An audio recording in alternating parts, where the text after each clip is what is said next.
Could we hear it from the losing captain, Rohit Sharma, please? Rohit Sharma, captain of the Indian team.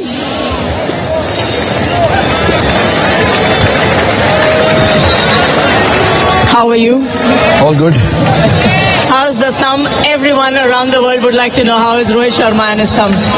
Honestly, it's not too great. There was a bit of dislocation on the field, on the finger, and some stitches.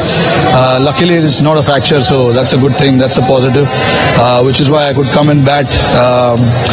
And yeah, that's about it.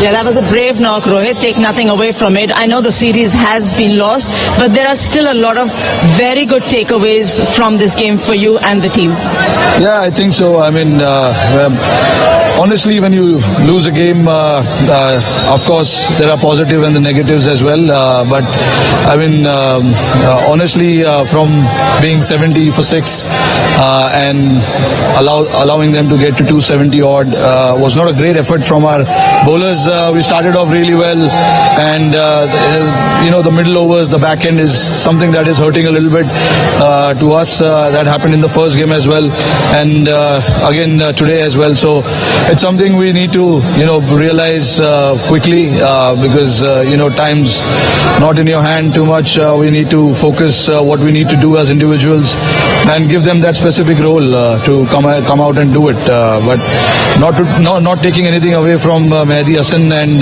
Mohammedullah. They played brilliantly. It was a great partnership from their perspective. But it is something that we need to learn. We need to know how to break partnerships, and that is something that will hold you in good stead.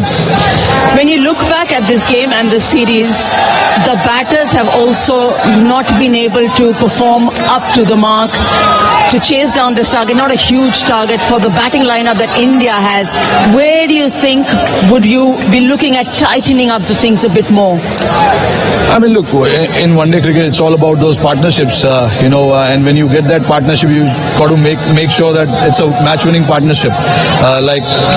Those guys did it. That was a match-winning partnership from their perspective. And when you get those 50-70 run partnership, you need to try and make it about 100, 120, and that is what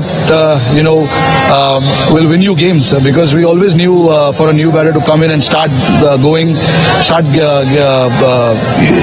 keeping up with the run rate was never going to be easy. That is the nature of the pitch, and we do understand that.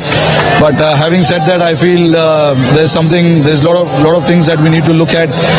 We need to be a little brave as well in the middle, try and take odd chances, and it is something that we've spoken quite clearly in the dressing room as well. Guys will be backed if they're trying and willing to do it for the team. Those guys will be backed enough for their opportunity as well, and it is something that we need to try and find it as quickly as possible. Last question. There have been a few injury concerns. Kuldeep Sen wasn't available. Deepak Chahar could not come back and bowl his spell. Are there more injury concerns, and how do you think you'll make up for it for the third ODI? Yeah, I mean, there are definitely few injury concerns. We need to try and get to the bottom of it. I don't know what exactly it is. Maybe they're playing too much cricket. We need to try and monitor those guys, because it's important to understand when they come for India, they need to be 100% on. In fact, more than 100%. It is something that we had to look at. We have to sit down with our team back home at NCA as well and try and figure out, try and monitor their workload, because that is something we need to look at, because we cannot afford guys coming in here half fit and representing the country, because it's a huge pride and honor to come and represent the country, and if they're not fit enough when they come here, it's not ideal. But having said that, we just need to get to the bottom of it and find out what exactly is the reason behind this. Have a good rest, Rohit. Recover well and come back stronger. Cheers. Thank you. Thank you so much.